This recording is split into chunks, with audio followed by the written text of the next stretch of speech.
శ్రీ మహాగణాధిపతే నమః. శివాయ గురువే నమః. శ్రీమాత్రే నమః. గజానన పద్మార్కం గజాననమహర్నిశం అనేకదంతం భక్తానాం ఏకదంతముపాస్మహే. గణపతి మహారాజుకు ఒకసారి నమస్కారం పెట్టుకున్నాను. లలితా శాస్త్రంలోకి వెళ్ళే ప్రయత్నం చేద్దాము. అయితే మనం శ్రీమాత, శ్రీ మహారాజ్ఞి, శ్రీమత్ సింహాసనేశ్వరి దగ్గర నుండి మనం ఎక్కడి దాకా చెప్పుకోవడం జరిగిందంటే, మనం నామాలు శాంకరి, శ్రీకరి, సాధ్వి, శరశ్చంద్ర నిభానన, శాతోదరి, శాంతిమతి, నిరాధార, నిరంజన, ఇక్కడి దాకా కూడా మనం చెప్పుకున్నాం. తర్వాత నామము నిర్లేప, నిర్మల, నిత్య, నిరాకార, నిరాకుల. నిర్లేప, నిర్మల, నిత్య, నిరాకార, నిరాకుల. ఇది ఈ మిగతా నామాలన్నింటిలో కన్నా కూడా ఇది ఒక ప్రత్యేకమైనది, విశిష్టమైనది. ఈ నామాలు అచ్చంగా ఎవరికి వర్తిస్తాయంటే సాక్షాత్తు సదాశివుడికి, లలితా పరాభట్టారికి మాత్రమే ఈ నామాలు వర్తిస్తాయి. ఎందుకని అంటే ఈ నామంలో ఉన్న విశేషం అటువంటిది. సాధారణంగా ఈ లలితా సహస్రనామాన్ని మనకి విశ్వమంతా వ్యాపించినటువంటి ఒక లలితా పరాభట్టారిక శక్తి సమర్థత ఏంటి, ఆ పరాశక్తి విన్యాసం ఏ విధంగా ఉన్నది అనేది మనకి తెలియచేస్తుంటుంది. ఈ నామాలు ప్రత్యేకంగా ఏంటంటే అచ్చంగా ఇట్లా మనకి బల్ల గుద్దినట్టుగా చెప్పటం అంటారు చూసారా, అలాగా బల్ల గుద్దినట్టుగా చెప్పబడిన నామాలు ఏమంటే ఇవని చెప్పుకోవచ్చు. నిర్లేప, నిర్లేప అంటే ఎటువంటి కర్మ సంబంధమైనటువంటి ఫలితాలు, వాటి దుష్కర్మలు ఏవైతే ఉంటే వాటి ఫలాలు ఏవైతే అవేవి కూడా అంటనిది, స్వచ్ఛమైనది. ఎక్కడుంది ఆ స్వచ్ఛత అంటే ఆవిడ ఎటువంటి కల్మషాలు కూడా ఆవిడ అంటించుకోదు. అంటే కర్మ ఇప్పుడు అంటుకుంటుందా? ఇప్పుడు నిప్పు ఉంది, వేలు పెడితే కాలుతుంది, ఓకే, అది కర్మ, అగ్ని సంబంధమైన కర్మ కాలుతుంది. కాలి ఇంతటితో ఈ బాహ్య దేహం ఏదైతే ఉందో అది కాలుతుంది, కొంచెం మంట పుడుతుంది, లేదా బొబ్బలు ఎక్కుతాయి, బాధపడతారు జీవులు. ఇది అందరికీ తెలిసిందే. కానీ ఇక్కడ నిర్లేప, కర్మలని లేపనముగా లేనటువంటి తల్లి. ఉదాహరణకు చెప్తా, ఇది బాగా అర్థం కావాలంటే ఈ నామం కొంచెం కష్టమే ఇది, ఎందుకంటే వెంటనే చెప్పడానికి సాధ్యపడదు. ఎందుకంటే మిగిలిన నామాలన్నీ కూడా అదే కోవలో వెళ్తాయి అన్నమాట. నిర్లేప, నిర్మల, నిత్య, నిరాకార, నిరాకుల. చూడటానికి ఇవన్నీ కూడా ఒకటేలా అనిపించినప్పటికీ కూడా వాటిల్లో చాలా వైవిధ్యమైనటువంటి అర్థాలు ఉన్నాయి. ఉదాహరణకి నిర్లేప గురించి మనం చెప్తున్నాం. ఇప్పుడు మన ఇంట్లో ఒక యుక్త వయస్సులో ఒక అమ్మాయి ఉంది, లేదా ఒక బాబు ఉన్నాడు అనుకోండి, ఎవరైనా సరే. వాళ్ళకి మనం యుక్త వయసు వచ్చిన తర్వాత మనకి సంబంధాలు చూస్తాం.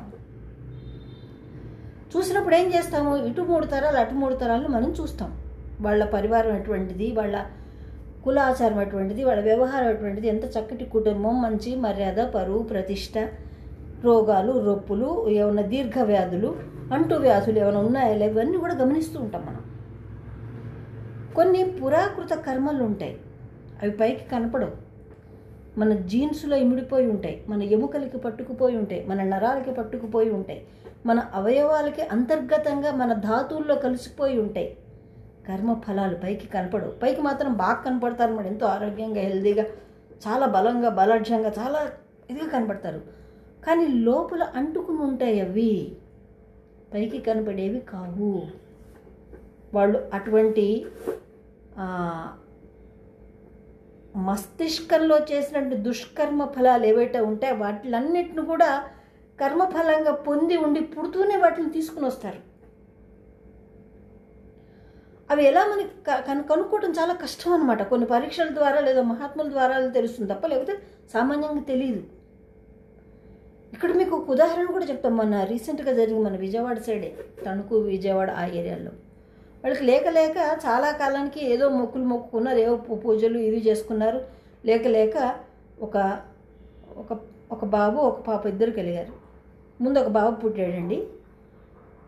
ఆ ఆ పిల్లాడు 3-4 నెలల వరకు బాగానే ఉన్నాడు, మంచిగా తల్లిపాలు తాగాడు, అంతా కూడా బాగానే, అంతా ఓకే. తర్వాత ఏంటి, నాన్ స్టాప్గా ఏడవడం మొదలుపెట్టాడు. ఆ క్రైయింగ్ ఎటువంటిదంటే అసలు ఆపట్లేదనమాట. అది ఆపకుండా ఏడుస్తూనే ఉన్నాడు. డాక్టర్ల చుట్టూ తిరిగారు, మత్తు ఇంజక్షన్లు ఇచ్చారు, ఏసీలో పడుకోబెట్టారు, ఏం చేసినా ఆపట్లా. సరే పాపం రాత్రి పగళ్ళు ఆ పిల్లాడికి భుజాన్ని వేసుకుని సపర్యలు చేస్తూనే ఉన్నారు, ఆ తల్లిదండ్రులు చేస్తూనే ఉన్నారు. తెల్లారి ఆటోమేటిక్గా స్నానం పోద్దామని చెప్పి నీళ్లు పోయంగానే కాస్త ఏడు పక్కన ఆపేశాడు. నీళ్లు పోస్తే ఏడు ఆపేస్తున్నాడు ఏంటని చెప్పి మళ్ళీ నీళ్లు పోశారు.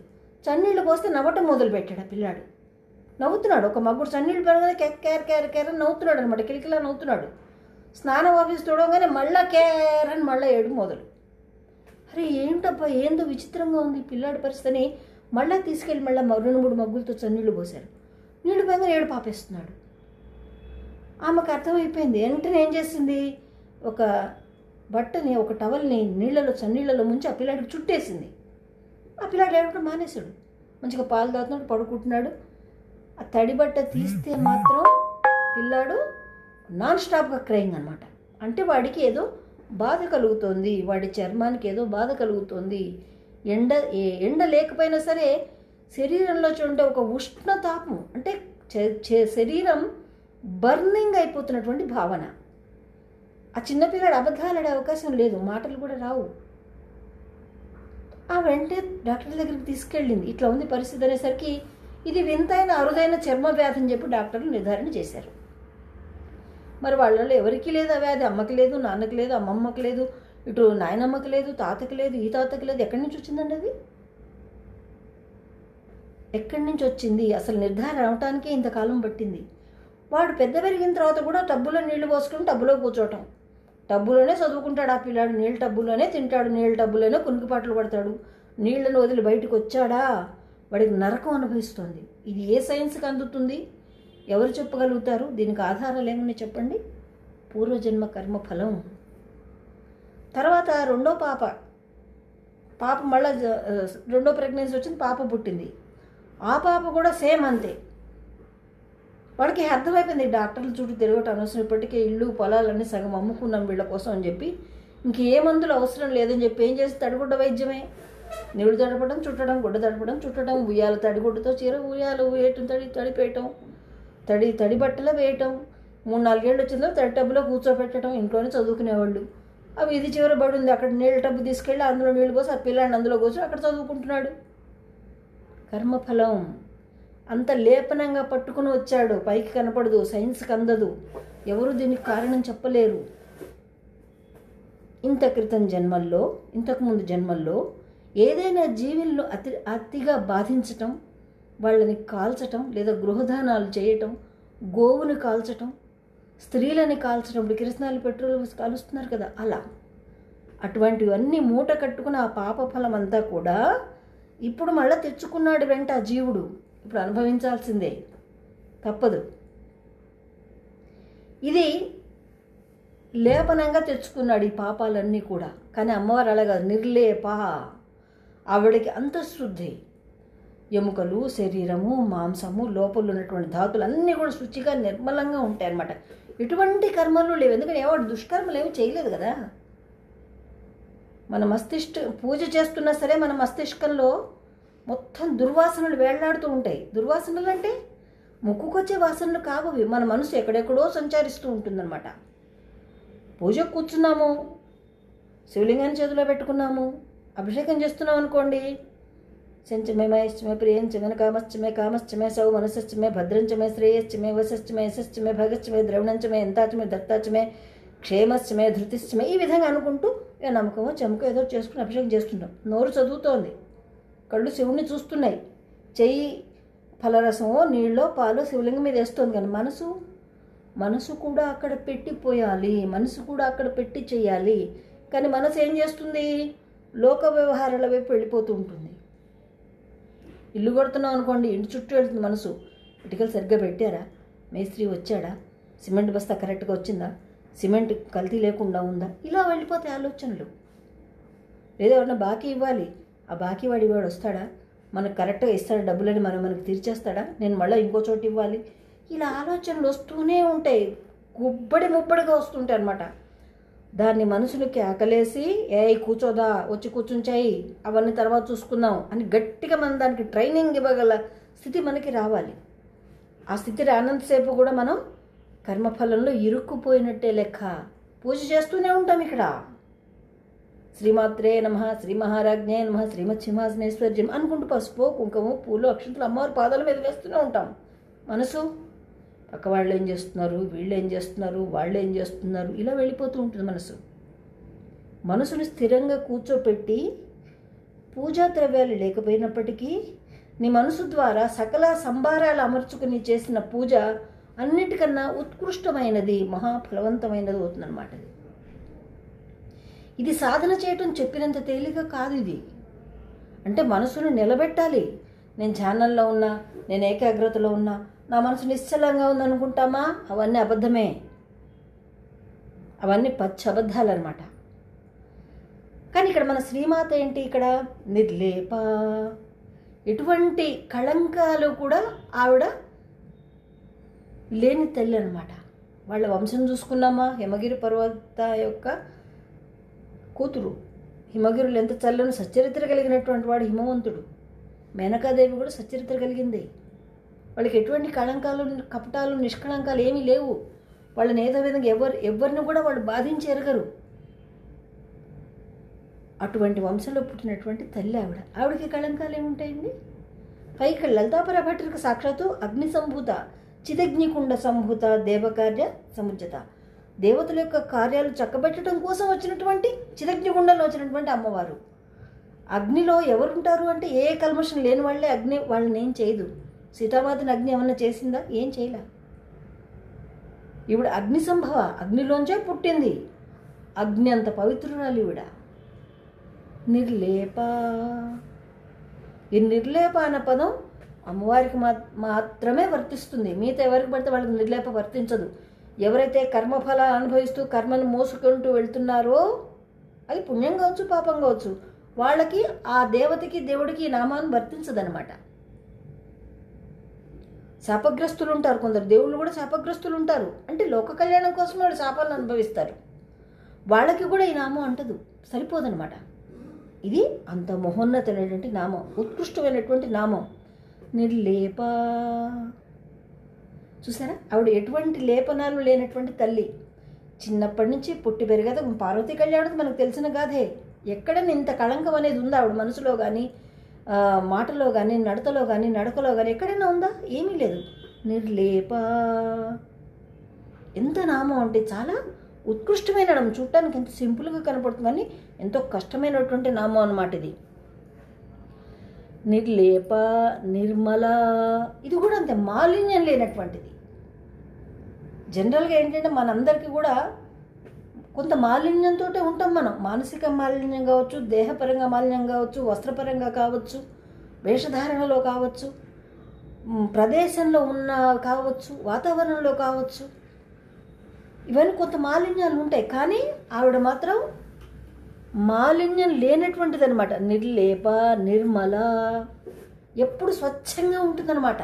పులి కడిగిన ముత్యము అంటారు చూసారా, అంటే పాలతో ముత్యాలను కడుగుతారు తెల్లగా, తెల్లటి పాలు, తెల్లటి ముత్యాలు, ఇంత స్వచ్ఛంగా ఉంటుందన్నమాట ఆవిడ. నిర్లేప, నిర్మల.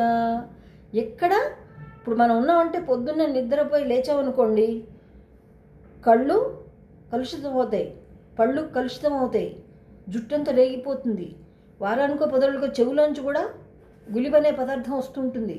పొద్దున్నే అవశిష్టాలకు వెళ్ళిపోతుంటాం మలాన్ని క్లీన్ చేసుకోవడం కోసమే. చర్మం కూడా స్వేదంతో వాటి మలినాలు, స్వేద గ్రంథులు వెదజల్లుతూ ఉంటాయి, డెత్ సెల్స్ పేరుకుపోయి ఉంటాయి. ఇవన్నీ మలినాల కిందకే వస్తాయి. కానీ అమ్మవారికి అలా ఉండదు, ఎప్పుడు వాసనే రాదు ఆవిడకి. అంత సువాసనే, ఆవిడ ఉన్న చోట అంతా సువాసనే. మీరు ఏదైనా పూజో, ఒక వ్రతమో, ఒక నోమో, ఒక పారాయణ పెట్టుకున్నప్పుడు ఉన్నట్టుండి సడన్గా సువాసనలు గుప్పు గుప్పని వస్తూ ఉంటాయి. అక్కడ అగరొత్తి లేకపోవచ్చు, సాంబ్రాణి లేకపోవచ్చు, సెంటు ద్రవ్యాలు లేకపోవచ్చు, మల్లెపూలు ఇట్లాంటివన్నీ, సంపెంగలు, కమలాలు లేకపోవచ్చు. ఏమీ లేకపోయినా సరే మీరు నిష్కల్మషంగా మనసుతో చేసినప్పుడు ఖచ్చితంగా ఆ యొక్క అమ్మవారు వచ్చిందని గుర్తు ఏంటంటే సువాసనలు మీరున్న ప్రాంతంలో వెదజల్లుబడుతూ ఉంటాయి. సడన్గా సువాసనలు వస్తాయన్నమాట. కొంచెంసేపు ఉండి మళ్ళీ వెళ్ళిపోతాయి అవి. అంటే మన మనసు ఎంతసేపు నిలబడిందో అంతసేపు అక్కడ సువాసనలు ఉంటాయి. మన మనసు మళ్ళీ దాని మీద దీని మీదకి వెళ్ళిపోయి కల్మషం అయిపోయింది అనుకోండి, ఆ కల్మషమైన మనసు దగ్గర అమ్మవారు ఉండదు, ఇది నచ్చదు.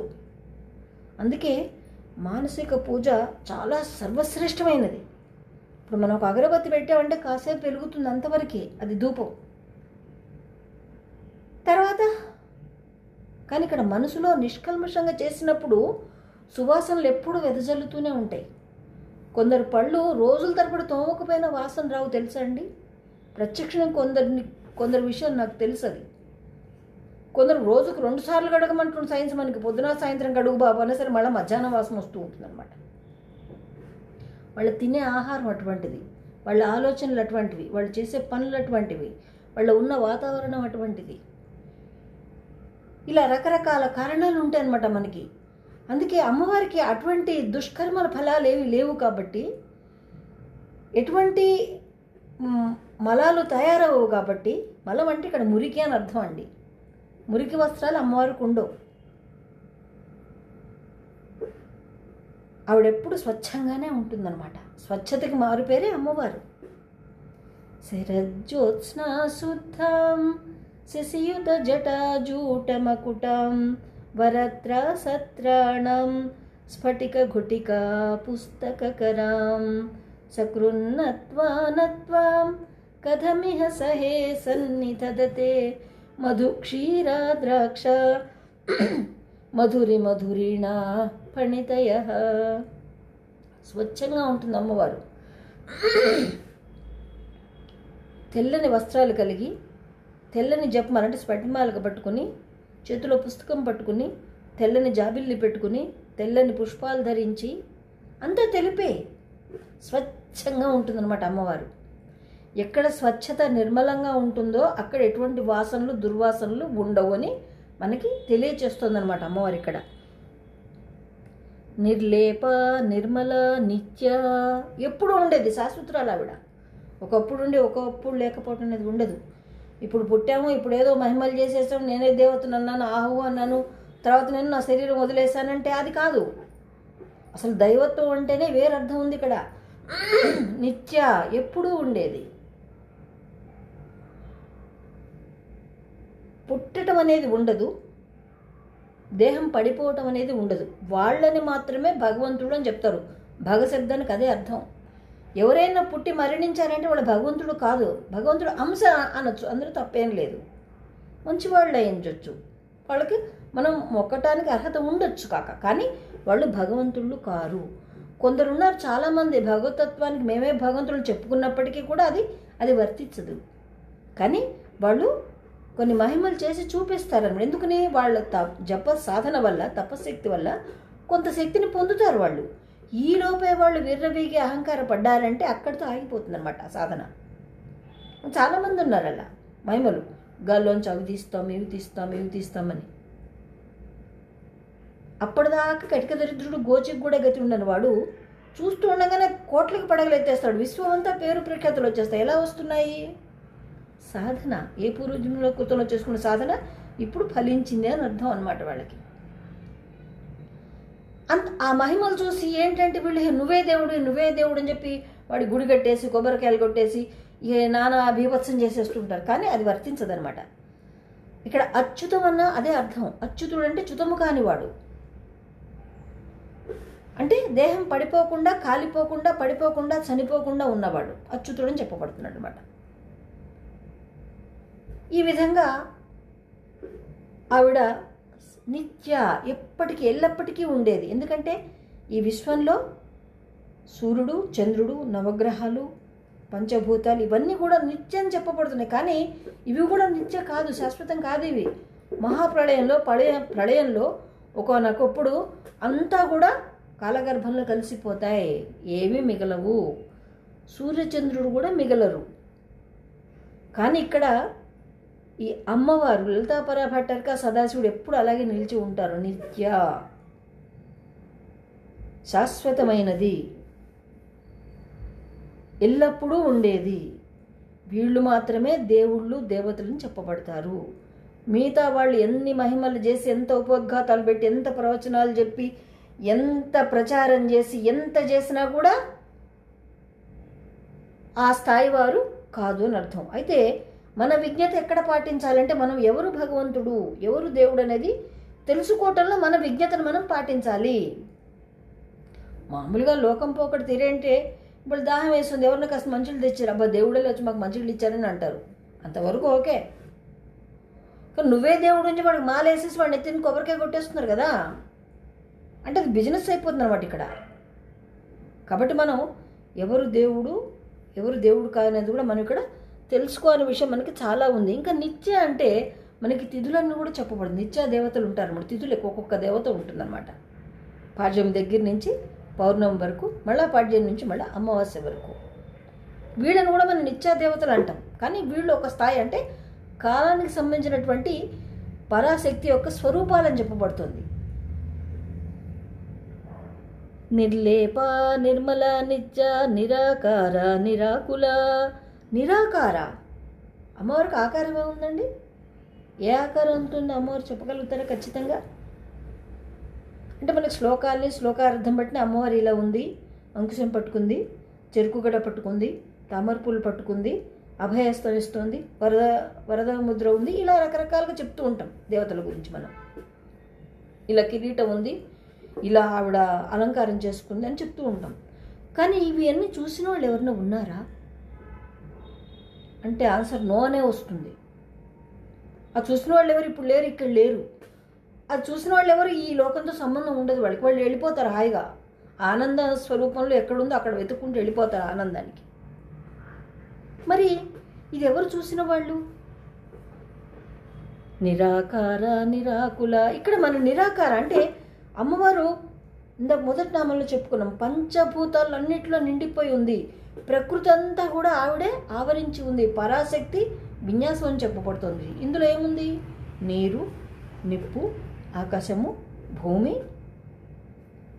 వెలుతురు, ఇవన్నీ కూడా పంచభూతాలు. అగ్ని, ఈ రూపంలో అమ్మవారు మనకి కళ్ళకి కనపడుతూనే ఉంది. కానీ మనం గ్రహించుకోలేము. అందుకే నీటికి నమస్కారం చేస్తారు మనం భారతీయులు. భారతీయ సంప్రదాయం ఉంది. నదిని పూజిస్తాం, నదీమాత. ఆవిడకి వస్త్రం సమర్పిస్తాం, పూలు, పసుపు, కుంకుమ అన్నీ సమర్పిస్తాం ఆవిడకి. నదీమాత, నదీమ తల్లి. నదుల పేర్లన్నీ అమ్మవారి పేరుతోటే ఉంటాయి. చూసుకోండి మీరు, ఆ స్త్రీ పేర్లతోటే ఉంటాయి ఇక్కడ. అగ్నిని పూజిస్తాం. లలితాపరా భట్టారిక, అగ్ని భట్టారకుడు. ఈ భట్టారిక అనే పదం వీళ్ళిద్దరికీ ఉంటుంది చూడండి. ఇలా అగ్నిని పూజిస్తాం, అందుకే నిప్పును పూజిస్తాం అనమాట. నీటిని పూజిస్తాం, నిప్పును పూజిస్తాం, గాలిని కూడా పూజిస్తాం మనం. వాయుదేవుడు, గాలిని పూజిస్తాం, ఆకాశాన్ని పూజిస్తాం, కిరణాన్ని, సూర్యుని పూజిస్తాం. సూర్యమండలంలో సదాశివుడు, అమ్మవారు ఎప్పుడూ శాశ్వతంగా ఉంటారు. సూర్యమండలంలో నిండి ఉంటారనమాట. ఈ సూర్యమండల ధ్యానంలో అమ్మవారు శివుడు ఉన్నట్టుగా ధ్యానం చేసిన వాళ్ళకి పూజా ద్రవ్యాలతో సంబంధమే లేదు, అవసరమే లేదు అసలు. అంత మహత్తు ఉంటుందో ఆ వాటిల్లో. అంటే మనం సిన్సియర్గా, నిజాయితీగా మనసు పెట్టి ప్రార్థన చేయగల స్థితి రావాలి. మేము చేస్తున్నాం చెప్పి పని చేయకుండా ఇలా కళ్ళు మూసుకుని కూర్చుంటే మాత్రం అది వర్తిస్తుంది అనమాట. మనసు నిలబెట్టగలగాలి మీరు. మనసు నిలబెట్టిన వాళ్ళు 2-3 ఉన్నారు, ఎక్కువ మంది లేరు మనకి. రామకృష్ణ పరమహంస ఏ పూజ ద్రవ్యాలు వాడారైనా? ఇలా చాలామంది ఉన్నారు. మా అమ్మవారి భక్తులు కూడా చాలామంది ఉంటారు అనమాట. ఇలా నిరాకార, ఆకారం లేనటువంటి తల్లి. నీటిని ఎందులోనే పోస్తే ఆ ఆకారాన్ని కలిగి ఉంటుంది. అది చెంబులో పోస్తే చెంబులా ఉంటుంది, కప్పులో పోస్తే కప్పులా ఉంటుంది, గిన్నెలో పోస్తే గిన్నెలా ఉంటుంది. ఇలా ఒక ఆకారం అంటూ పర్టికులర్గా లేనిది. ఈ ఆకారం అమ్మవారు, ఈ ఆకారం అమ్మవారు కాదని చెప్పడానికి వీలు లేదు. అందుకే మనం చెట్టును పూజిస్తాం. తులసి చెట్టును పూజిస్తాము, మారేడు చెట్టును పూజిస్తాము, నేరేడు చెట్టును పూజిస్తాము, జమ్మి చెట్టును పూజిస్తాము. అంటే ఆ ఆకారంలో అక్కడ పరాశక్తి స్వరూపం విరాజిల్లుతోంది అని అర్థం. ఎంతోమంది ఎక్కిరిస్తారు మన్ని, చెట్లకి పుట్లకి దండం పెడతారా, వీళ్ళు నీళ్ళకి దండం పెడతారా అని. గూఢార్థం ఇదే. అక్కడ మనం అమ్మవారిని, అమ్మవారి శక్తిని మనం దర్శనం చేస్తున్నాము అని అర్థం అన్నమాట. నిరాకార, నిరాకుల, ఎటువంటి వ్యాకులత లేని తల్లి. మనం తెల్లారు లేచింది మొదలు రాత్రి పడుకునే నిద్దట్లో కూడా వ్యాకులు పడుతూనే ఉంటాం. నిద్ర కూడా సరిగ్గా పోలేము. అందుకే అయ్యో అది అట్లా అయిపోయింది, ఇది ఇట్లా అయిపోయింది, ఇది రావాలి, అది పోయింది, అయ్యో అయ్యో అయ్యో అనుకుంటూ ఇక అసలు అంత ఉండదు ఆ వ్యాకులతకు. అసలు ఆ వ్యాకులతని వదిలిపెట్టడం అనేది చాలా కష్టం అన్నమాట. పట్టుకుంటాయి అవి ఇలా మన మెదడు మస్తిష్కం నిండా నిండిపోయి ఉంటాయి. అవి ఫుల్గా నిండిపోయి పడుకోనివ్వు, కూర్చొనివ్వు, ఏ పని చేయనివ్వు, ఏది నేర్చుకోనివ్వు, ధ్యానం చేయనివ్వు, గుడికి వెళ్ళనివ్వు, ఎవరిని ఏ పని చేయనివ్వు అనమాట. అవన్నీ ఇలా పట్టేసుకుంటాయి ఇలా. కానీ అమ్మవారికి అలా లేవు. ఎప్పుడు ఆవిడ నిరాకుల, ఎటువంటి వ్యాకులత లేని తల్లి.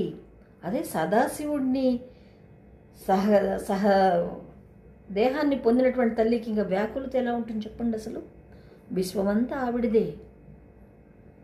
విశ్వంలోని ప్రతి వస్తువు వాళ్ళ సృజనాత్మక శక్తికి ప్రతీక. వాళ్ళకి వ్యాకులత ఎందుకు ఉంటుంది? ఇంకా చిన్నపిల్లలు చూడండి, ఇప్పుడు అష్టాచెమ్మ ఇలాంటిది ఏదైనా ఆడుతున్నారు అనుకోండి, ఇలా పచ్చీస్ అంటారు చూడండి, అది కాయలు పెట్టి ఆడుతూ ఉంటారు. ఎంతో ఆనందంగా ఆడతారు. వాళ్ళకి నచ్చకపోతే మొత్తం ఆటను తులిపేస్తారు, మొత్తం కాయలని గజిబిజి చేసేస్తారు. వ్యాకులత ఏమి ఉండదు వాళ్ళకి.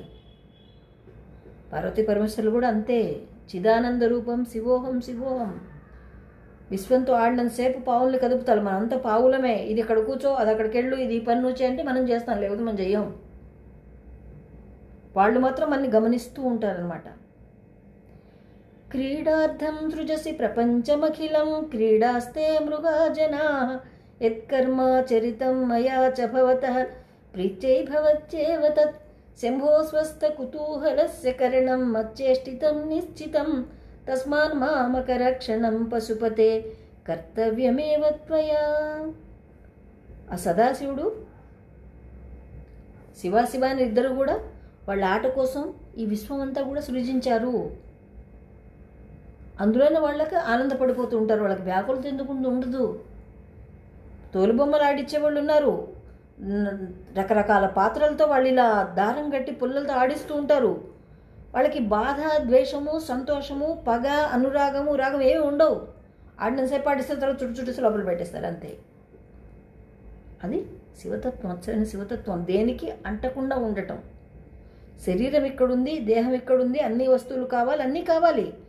మనసులో పెట్టుకోకూడదు ఏవి కూడా. మనసు ఏ పొర లేకుండా, మాలిన్యం లేకుండా ఉండగలగాలి. అది సాధన చేయటం అనేదే మనకి ఇక్కడ పూజ. మనసు నిలబెట్టి పూజ.